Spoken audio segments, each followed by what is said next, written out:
Hello and welcome to project 3 for the Glowforge.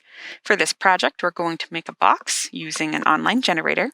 So I am on makercase.com and I can select different kinds of boxes to make. I would suggest starting with either the basic box or the polygon box for your first time. I'm going to use the basic box. When I click it, it will open an area where I can enter in my own information. So how big do I want the box, and width, height, and depth.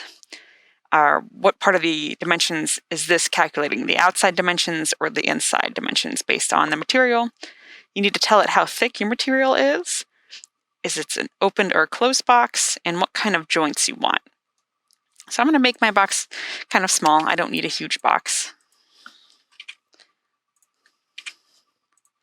And I'll keep it at outside dimensions. My thickness is 1/8 inch plywood, so I'm going to keep that, but there's other choices here as you need them. And you can also enter in a custom thickness if you don't have one of those options.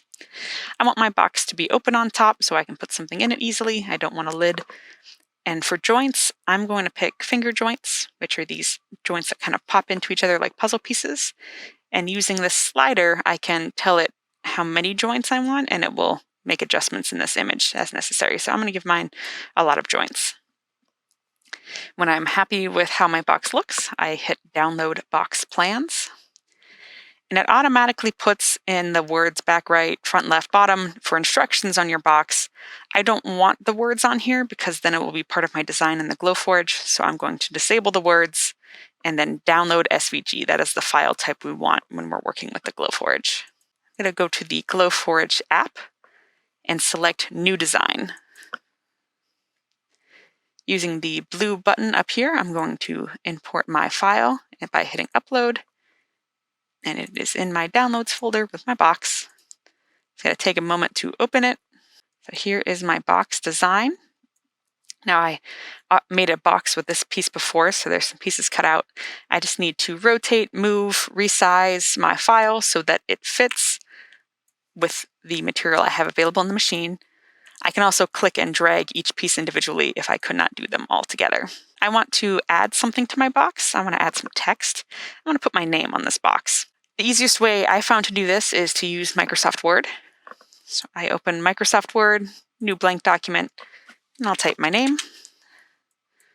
I'm just going to make it a lot bigger to make it easier to see. And I'm going to pick a font that I like. I will say that not all fonts will load in the Glowforge. It's kind of random. There's no rhyme or reason to it. So I'm just going to pick one that I like, see if it works. And if it doesn't work, I just come back and pick a new font. To get this into the Glowforge, I'm going to go to File, Save As, pick somewhere that you want to save it. In this case, I'm going to use the desktop. And you want to make sure that the Save As type is selected to PDF.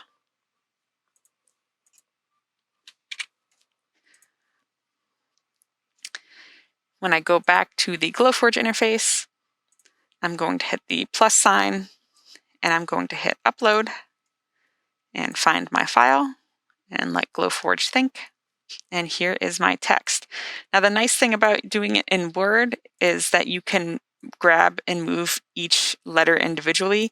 I want my name to stay together. I'm going to click and drag, so I select all of it.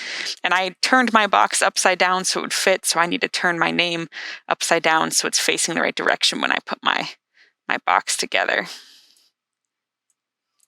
And just make it a little bit smaller so it fits.